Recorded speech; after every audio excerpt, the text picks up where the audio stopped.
Welcome दोस्तों। आज की वीडियो में बात करेंगे ओबीसी एनसीएल सर्टिफिकेट आप कैसे बनाएंगे, जिसको आप नॉन क्रिमिलियर सर्टिफिकेट कहते हैं। वो केंद्र सरकार वाला, भारत सरकार वाला, वो आप कैसे बनाएंगे। हमने बनाए भी थे और हमारा बन भी गया, जो कि इस तरह का, जब आपका भी बन जाएगा तो इस तरह का मैसेज भी आएगा। इस मैसेज में लिखा होगा प्रिय, आपको अपना नाम लिखेगा, आवेदन क्रम संख्या इतना का प्रमाण पत्र तैयार है।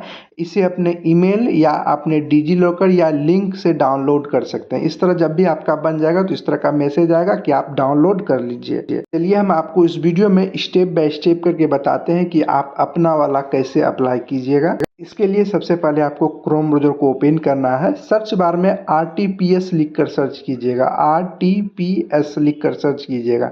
जिसे ही लिखकर सर्च कीजिएगा, जो सबसे ऊपर में आएगा वेबसाइट, उस पर आपको क्लिक करना है। जिससे मेरे सामने आया हुआ RTPS 4, आपके सामने कुछ भी आ सकता है, RTPS 1 2 तो कुछ भी आ सकता है। तो इसलिए यहाँ RTPS जो भी आएगा उस पर आपको क्लिक करना है। इसके बाद आपके सामने कुछ इस तरह का इंटरफेस आएगा। यहाँ पर आपको होगा लोक सेवा का अधिकार की सेवाएं, यहाँ होगा सामान्य प्रशासन विभाग, इस पर आपको क्लिक करना है। इसके बाद आपको देखिए यहाँ पर होगा आवासीय प्रमाण पत्र, जाति प्रमाण पत्र, आय प्रमाण पत्र, यहाँ नॉन क्रिमिलियर प्रमाण पत्र, निर्गत बिहार सरकार, एक नीचे वाला हुआ केंद्र सरकार। अभी हम आपको जो बता रहे हैं वो केंद्र सरकार वाला बता रहे हैं, इसलिए यहाँ केंद्र सरकार वाला पे क्लिक कीजिएगा। उसके बाद यहाँ होगा अंचल स्तर, इस पर आपको क्लिक करना है। इसके बाद आपके सामने कुछ इस तरह का इंटरफेस आएगा। यहाँ ऊपर में लिखा होगा फॉर्म 6 ओबीसी क्रिमिलियर प्रमाण पत्र हेतु आवेदन पत्र, यहाँ होगा भारत सरकार के प्रयोजनार्थक। उसके बाद यहाँ होगा प्रमाण पत्र का प्रारूप यानी भाषा चुने, किस भाषा में आपको सर्टिफिकेट चाहिए, हिंदी या इंग्लिश, जो सेलेक्ट है वह कर लीजिएगा। उसके यहाँ लिंक, आपको अपना जेंडर बताना होगा, महिला तो स्त्री पर क्लिक कीजिएगा, पुरुष हो तो पुरुष पर क्लिक कीजिएगा। उस यहाँ होगा अभिवादन में आप जो अपने नाम के आगे श्री या श्रीमती लगाना चाहते हैं तो वो सेलेक्ट कीजिएगा। और जो नाम के आगे कुछ नहीं लगाते हैं तो यहाँ कोई अभिवादन नहीं होगा, उस पर आपको क्लिक करना है। उसके यहाँ होगा नेम ऑफ द एप्लीकेंट, यहाँ आपको अपना इंग्लिश में नाम लिखना है और हिंदी में ऑटोमेटिक आ जाएगा। जो नहीं आएगा तब आपको यहाँ पर हिंदी में अपना नाम लिखना होगा। उसके बाद यहाँ होगा जन्म तिथि, डेट ऑफ बर्थ, यानी आपको अपना जन्म तिथि डालना है। सबसे पहले यहाँ पर होगा कैलेंडर, इस कैलेंडर वाले बॉक्स पर क्लिक कीजिएगा तो अपने ऑटोमेटिक कैलेंडर ओपन होगा। सबसे पहले यहाँ आप अपना ईयर सेलेक्ट कर लीजिए, किस ईयर में जन्म हुआ था। उसके बाद मंथ सेलेक्ट कर लीजिए, किस मंथ में जन्म हुआ था। उसके बाद डेट पे क्लिक कीजिएगा तो यहाँ पर आ जाएगा। इसके बाद यहाँ पर होगा आधार संख्या, यहाँ आपको अपना आधार नंबर नहीं डालना है। इसके बाद यहाँ पर होगा आवासीय पता यानी पूर्ण पता आपको डालना है। सबसे पहले यहाँ स्टेट का बिहार ऑटोमेटिक पहले से सेलेक्ट रहेगा। उसके बाद यहाँ जिला, डिस्ट्रिक्ट में आपको अपना जिला का नाम सेलेक्ट कर लीजिए, किस जिला से आप आते हैं। इसके बाद यहाँ पर है अनुमंडल सब डिवीजन, आपको अपना अनुमंडल यहाँ पे सेलेक्ट कर लेना है। इसके बाद यहाँ प्रखंड ब्लॉक, आप किस ब्लॉक या प्रखंड से आते हैं उसका नाम आपको यहाँ पे सेलेक्ट कर लेना है। उसके बाद यहाँ ग्राम, मोहल्ला, टाउन, यानी अपने जहाँ भी रहते हैं, गाँव में रहते हैं गाँव का नाम लिखिएगा, और टाउन में रहते हैं टाउन का यहाँ पे नाम लिखिएगा। इसके बाद यहाँ होगा वार्ड संख्या डालना चाहते हैं तो डालिएगा, नहीं तो आप इसको छोड़ भी सकते हैं। इसके बाद यहाँ होगा पिन कोड, यहाँ आप अपना पिन कोड डालना है। उसके बाद यहाँ होगा डाकघर, पोस्ट ऑफिस, आपका कहाँ पे पोस्ट ऑफिस पड़ता है वो ने यहाँ पे नाम लिखिएगा। उसके यहाँ पिन कोड होगा, जो भी पिन कोड आपका है एरिया का, वो पिन कोड यहाँ पे डाल दीजिएगा। इसके बाद यहाँ पर सर्कल नेम और होल्डिंग नेम ये मालूम है तो दीजिएगा, नहीं तो आप इसको छोड़ भी सकते हैं। उसके बाद यहाँ होगा पुलिस स्टेशन, आपको अपना पुलिस थाना का यहाँ पे नाम सेलेक्ट कर लीजिएगा। इसके बाद यहाँ होगा स्थानीय निकाय, आप कहाँ रहते हैं, ग्राम पंचायत में, नगर निगम में, या नगर परिषद में, या नगर पंचायत में, जहाँ भी रहते हैं उस पर आप क्लिक कर दीजिएगा।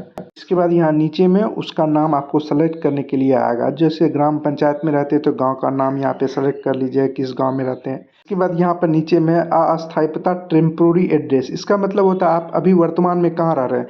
यहाँ जो ऊपर में था जो ये जो था आवासीय प्रमाण पत्र, ये आप जहाँ मतलब आपका घर है वो पूछा जा रहा था।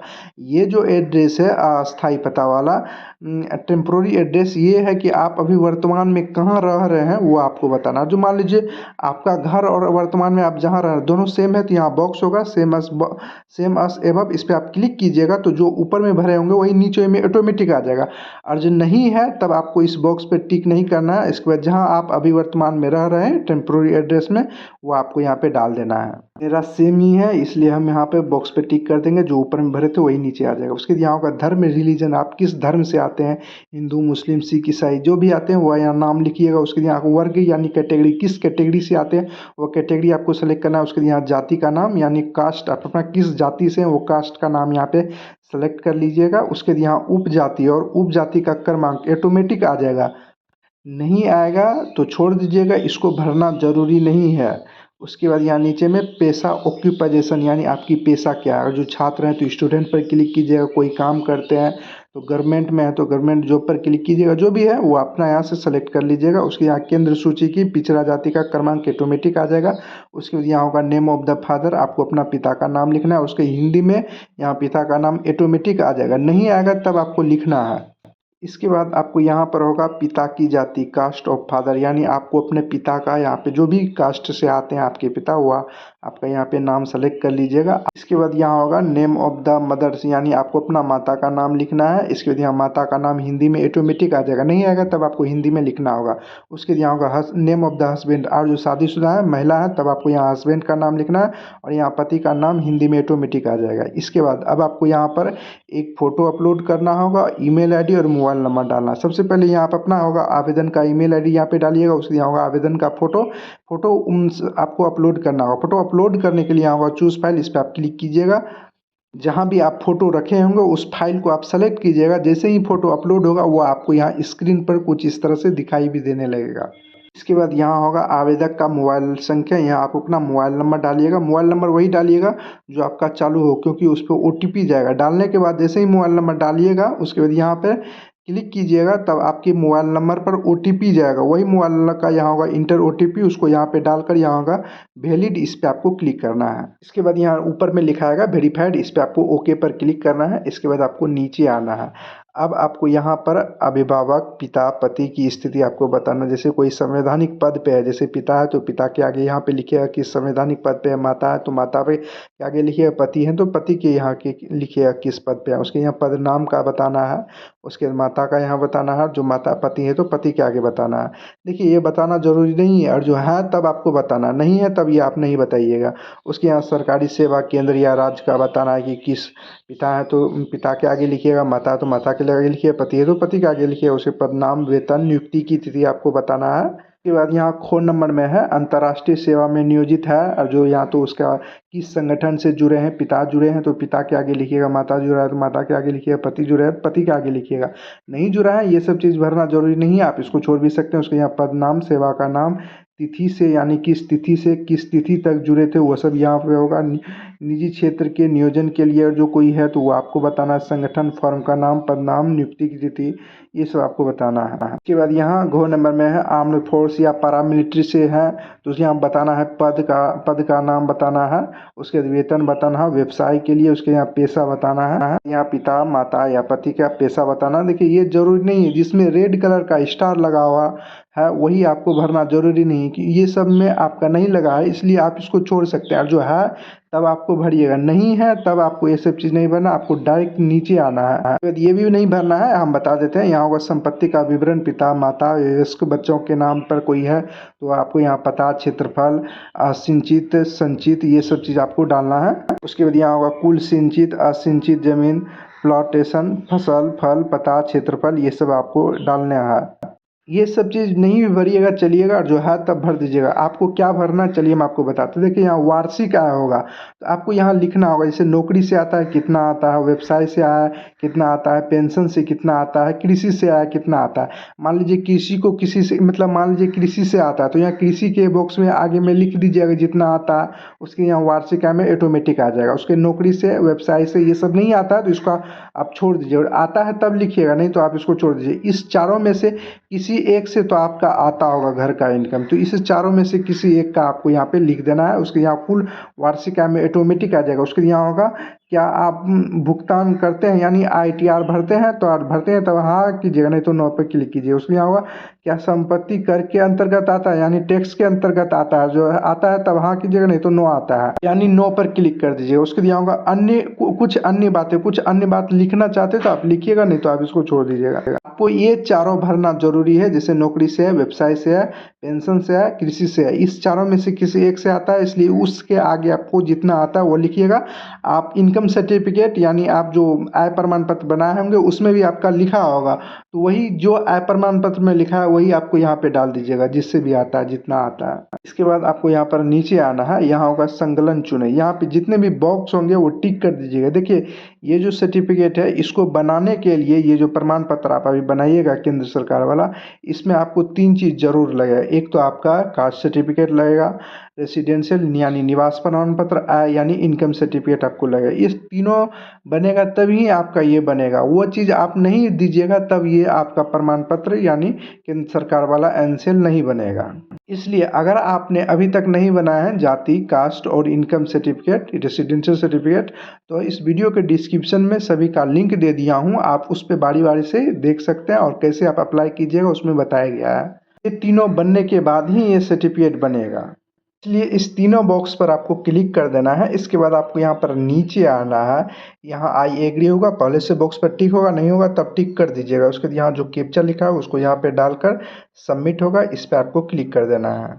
इसके बाद यहाँ ऊपर में आएगा ओके, इस ओके पर आपको क्लिक कर देना है। इसके बाद आपके सामने कुछ इस तरह का इंटरफेस आएगा। इसके बाद आपको यहाँ पर चेक कर लेना, आपने जो भी अभी चीज़ भरे हुए हैं वो आपको यहाँ पर दिखाई देगा। एक बार सारा डिटेल्स चेक कर लीजिएगा। इसके बाद यहाँ नीचे में होगा अटैच एंश्योर, इस पर आपको क्लिक करना है। इसके बाद अब आपको यहाँ पर सबसे ऊपर में होगा जाति प्रमाण पत्र, यहाँ होगा सेलेक्ट, इस पर आप क्लिक कीजिएगा। यहाँ जाति प्रमाण पत्र वो सेलेक्ट कर लीजिएगा। उसके जाति प्रमाण पत्र आपको अपलोड करना हो, अपलोड करने के लिए यहाँ चूज फाइल होगा, इस पर आप क्लिक कीजिएगा। जहाँ भी आप जाति प्रमाण पत्र का पीडीएफ बना के रखे होंगे, अब जो भी डॉक्यूमेंट्स अपलोड कीजिएगा वो 200 केबी के नीचे ही होना चाहिए, ज़्यादा होगा वो अपलोड नहीं होगा। इसलिए आपको जो पीडीएफ फॉर्म बनाइएगा वो 200 केबी के नीचे ही बनाइएगा। जैसे ही अपलोड होगा उसका नाम यहाँ साइड में दिखाई देने लगेगा, जिस भी नाम से आप उस पीडीएफ को रखे होंगे। उसके बाद यहाँ आपको रेसिडेंशियल यानी निवास प्रमाण पत्र अपलोड करना है, यहाँ निवास प्रमाण पत्र सेलेक्ट कर लीजिएगा। उसके यहाँ चूज फाइल पर क्लिक कीजिएगा। जहाँ भी आप निवास प्रमाण पत्र रखे होंगे उस फाइल को जैसे ही सेलेक्ट कीजिएगा,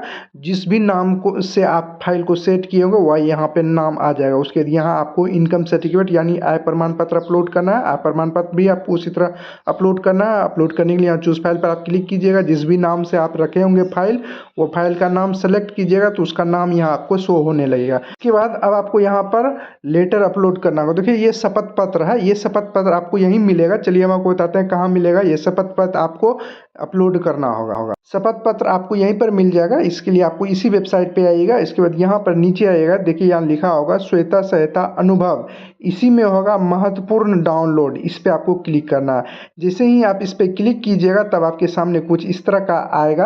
आपको यहाँ नीचे आना है, यहाँ पे देखिए फॉर्म 8 आवेदन का एवं स्वयं शपथ पत्र, इस पे आपको क्लिक करना है। इसके बाद आपके सामने कुछ इस तरह का आएगा, यहाँ लिखा भी आएगा भारत सरकार के परियोजनार्थ, यानी ये भारत सरकार वाला है। यहाँ होगा मैं, आपको अपना नाम लिखना है, पुत्र अपने पिता का नाम लिखना है, गांव शहर और पोस्ट ऑफिस, थाना, प्रखंड, अनुमंडल, जिला, राज्य, ये सब लिखना है। उसके मैं किस जाति से हूँ उस जाति का नाम आपको यहाँ पे लिखना है। इसके बाद यहाँ नीचे आना है। इसके यहाँ होगा मेरे माता पिता के वेतन से वार्षिक आय कितना आता है, यानी आप निवास यानी इनकम सर्टिफिकेट में आपका होगा वही आपको यहाँ पे डालना है कितना इनकम है। उसके बाद यहाँ आपको वार्षिक आय शब्दों में लिखना है। इसके बाद आपको यहाँ पे नीचे आना है, इसको आप एक बार पढ़ लीजिएगा। इसके बाद यहाँ स्थान होगा, यहाँ अपना गांव या शहर का नाम लिखिएगा और दिनांक लिख दीजिएगा। उसके यहाँ आवेदन आपको अपना हस्ताक्षर और नाम दोनों लिख दीजिएगा यहाँ नीचे में। ये आपको पीडीएफ, इसको फिर आपको सारा चीज़ भरने के बाद पीडीएफ बना लीजिएगा। उसके यहाँ आपको अपलोड करना होगा। अपलोड करने के लिए यहाँ चूज फाइल होगा, इस पर आप क्लिक कीजिएगा।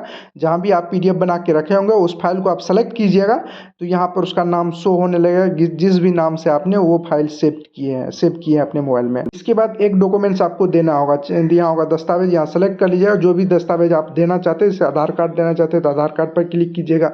मनरेगा जॉब कार्ड है तो वो देना चाहते हैं तो वो दीजिएगा। पैन कार्ड है तो पैन कार्ड देना चाहते हैं तो पैन कार्ड आपको सेलेक्ट करना है। जो भी डॉक्यूमेंट्स आप देना चाहते हैं जो आपके पास उपलब्ध है, जो आपके अच्छे से आपके पास सही सारा चीज़ सही है, उसके जो भी चीज़ है सेलेक्ट कीजिएगा। उसको यहाँ आपको अपलोड करना होगा। यहाँ अपलोड करने के लिए यहाँ चूज फाइल होगा, उस पर आप क्लिक कीजिएगा। जो भी यहाँ सेलेक्ट किए हैं उसका पीडीएफ बना लीजिएगा, वही आपको यहाँ पर अपलोड कर देना है। जिस भी नाम से आप पीडीएफ बनाएंगे वो यहाँ अपलोड होने के बाद यहाँ पे नाम दिखाई देने लगेगा। सारा डॉक्यूमेंट्स यहाँ पर अपलोड करने के बाद यहाँ होगा सेव एंश्योर, इस पे आपको क्लिक करना है। इसके बाद आपके सामने कुछ इस तरह का इंटरफेस आएगा। इसमें आपका पूरा डिटेल्स होगा, जो भी आपने अभी फॉर्म भरा है। कोई चीज़ आप देख लीजिए, कोई चीज़ तो गलत तो नहीं है। सारा चीज़ देखने के बाद उसके बाद यहाँ होगा सबमिट, इस पर आपको क्लिक कर देना है। सबमिट पर क्लिक करने के बाद उसके बाद आपके सामने कुछ इस तरह का इंटरफेस आएगा। इसके बाद आपको ये जो है आप प्रिंट करके निकाल लेना है। यही आपका प्रिंट हुआ कि इतना तारीख को आपका सर्टिफिकेट बन जाएगा। उसका यहाँ का बनने के बाद आपकी ईमेल आईडी और मोबाइल नंबर पर आपका लिंक आ जाएगा कि सर्टिफिकेट डाउनलोड कर लीजिए, आपका बन गया है। चाहे तो आप सर्टिफिकेट डाउनलोड भी कर सकते हैं। यहाँ होगा सर्टिफिकेट डाउनलोड करें, होम पेज पे आइएगा, यहाँ होगा सर्टिफिकेट डाउनलोड करिए। नागरिक अनुभव, यहाँ होगा आवेदन की स्थिति देखें और सर्टिफिकेट डाउनलोड करें। आप इस पर कीजिएगा, सर्टिफिकेट डाउनलोड करें, इस पर क्लिक कीजिएगा। उसके बाद आपके सामने कुछ इस तरह का इंटरफेस आएगा। उसके बाद आपको यहाँ आठवीं, यहाँ आपको रेफरेंस नंबर यानी जो आपका एप्लीकेशन नंबर होगा, जो भी होगा, जाति या निवास या ईबीसी ओबीसी सर्टिफिकेट जो भी होगा, उसका एक आवेदन संख्या आपको मिला होगा और रिसीविंग के तौर पर युवा कुछ इस तरह का होगा। यहाँ पर आपका आवेदन संख्या लिखा हुआ है पर डाला। उसके एप्लीकेंट का नाम इंग्लिश में आपको भरना है। आप देख लीजिए यहाँ पे कैसे आपको एग्जाम्पल के तौर पर बताया गया है कि आपको कैसे इंग्लिश में नाम लिखना है। उसके जो यहाँ कैप्चा लिखा हुआ उसको यहाँ पर डालकर उसके डाउनलोड सर्टिफिकेट पर क्लिक कीजिएगा। इसके बाद अगर आपका सर्टिफिकेट बना होगा तो डाउनलोड हो जाएगा। अगर आपका सर्टिफिकेट नहीं बना होगा तो आपका डाउनलोड नहीं होगा। डाउनलोड होने के बाद आपको कुछ इस तरह से आएगा। वीडियो पसंद आया हो तो वीडियो को लाइक, शेयर और कमेंट जरूर करें। अगर आपने अभी तक इस चैनल को सब्सक्राइब नहीं किया तो सब्सक्राइब कर बेल आइकन को दबा दें। आपको इसी तरह की जानकारी इस चैनल पर मिलती रहेगी।